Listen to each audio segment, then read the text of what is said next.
தலைப்புச் செய்திகள். தமிழகம் புதுச்சேரி தேர்தல் தொடர்பான புதிய தகவல். 10, 12ஆம் வகுப்பு பொதுத் தேர்வை கருத்தில் கொண்டு அட்டவணை வெளியாக வாய்ப்பு. 3 நாட்கள் பயணமாக டெல்லி சென்ற ஆளுநர் RN ரவி தமிழக அரசியல் நிலவரம் குறித்து மூத்த மத்திய அமைச்சர்களுடன் ஆலோசனை. தேர்தல் களத்தில் படு சுறுசுறுப்பாக இயங்கும் அதிமுக.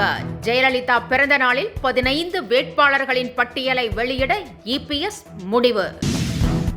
தேமுதிகவை கூட்டணியில் இழுக்க அதிமுக தீவிர முயற்சி. பிரேமலதாவுடன் SP வேலுமணி பேச்சுவார்த்தை நடத்துவதாக தகவல்.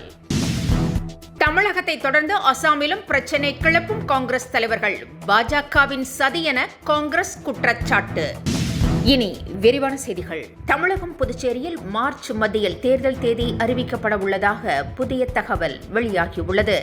10 மற்றும் 12ஆம் வகுப்பு பொதுத் தேர்வுகள் நடைபெற உள்ளதால் அதனை கருத்தில் கொண்டு தேர்தல் அட்டவணை வெளியாகும் என்று எதிர்பார்க்கப்படுகிறது. இதன் அடிப்படையில் தேர்தல் நெறிமுறைகள் வெளியாகும். பணம் எடுத்துச் செல்வது உள்ளிட்ட நடவடிக்கைகளுக்கு கடும் கட்டுப்பாடுகள் விதிக்கப்படும் என்பது குறிப்பிடத்தக்கது. ஆளுநர் RN ரவி 3 நாள் பயணமாக டெல்லி புறப்பட்டுச் சென்றுள்ளார். தமிழக அரசுக்கும் ஆளுநருக்கும் நிர்வாக ரீதியாகவும் கொள்கை ரீதியாகவும் உரசல்கள் இருந்து வருகிறது. இதனிடையே இந்த ஆண்டும் ஆளுநர் பட்ஜெட் உரையை புறக்கணித்தார். ஆளுநர் பங்கேற்கும் பட்டமளிப்பு விழாவினை தமிழக உயர்கல்வித்துறை அமைச்சர் கோவி செழியன் புறக்கணித்து வருகிறார். இதனிடையே ஆளுநர் டெல்லி விரைந்திருப்பது பரபரப்பை ஏற்படுத்தியுள்ளது. தேர்தல் களத்தில் படு சுறுசுறுப்பாக இயங்கி வரும் EPS அடுத்த கட்ட நகர்வுகளை வேகமாக நகர்த்தி வருகிறார். இதனிடையே முன்கூட்டியே அவர் வேட்பாளர் பட்டியலை வெளியிட முடிவு செய்திருப்பதாக தெரிகிறது. எனவே 15 பேர் கொண்ட முதல் கட்ட பட்டியலை ஜெயலலிதா பிறந்த நாளான வரும் 24ஆம் தேதி EPS வெளியிட உள்ளதாகவும் தகவல்கள் தெரிவிக்கின்றன. தேர்தல் கூட்டணியை பாஜகவும் அதிமுகவும் கச்சிதமாக அமைத்துள்ள நிலையில் தேமுதிகவை இழுப்பதில் தாமதம் ஏற்பட்டு வருகிறது.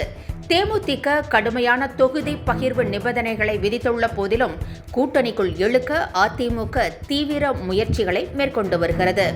இந்த நிலையில் கோவையில் முகாமிட்டுள்ள பிரேமலதாவுடன் முன்னாள் அமைச்சர் SP வேலுமணி பேச்சுவார்த்தை நடத்தி வருவதாகவும் தகவல்கள் கசிந்திருக்கிறது. மகாராஷ்டிர துணை முதலமைச்சர் அஜித் பவார் மறைவுக்கு சட்டப்பேரவையில் இன்று இரங்கல் தெரிவிக்கப்பட்டது. சட்டப்பேரவை தொடங்கியதும் சபாநாயகர் அப்பாவு இரங்கல் குறிப்பை வாசித்தார். கல்வியாளர் ராசகோபாலன் மற்றும் மறைந்த MLAக்களுக்கும் அஞ்சலி செலுத்தப்பட்டது. இதனைத் தொடர்ந்து பட்ஜெட் மீதான விவாதம் நடைபெற்று வருகிறது. தமிழகத்தில் காலியாக உள்ள 6 மாநிலங்களவை இடங்களுக்கு மார்ச் மாதம் 16ஆம் தேதி தேர்தல் நடைபெறுகிறது. பிப்ரவரி 26ஆம் தேதி வேட்புமனு தாக்கல் தொடங்குகிறது. தமிழகத்தில் கனிமொழி சோமு, NR இளங்கோ, செல்வராசு, தம்பிதுரை உள்ளிட்டோரின் பதவிக்காலம் ஏப்ரல் 2ஆம் தேதி முடிவடைகிறது. தங்கத்தின் விலை தொடர்ந்து இறங்குமுகமாகவே உள்ளது. சென்னையில் 1 சவரன் ஆபரண தங்கம் ₹720 குறைந்து 1,13,840 ரூபாய்க்கு விற்பனை செய்யப்படுகிறது. கிராமுக்கு ₹90 குறைந்து 14,230 ரூபாய்க்கு விற்கப்படுகிறது.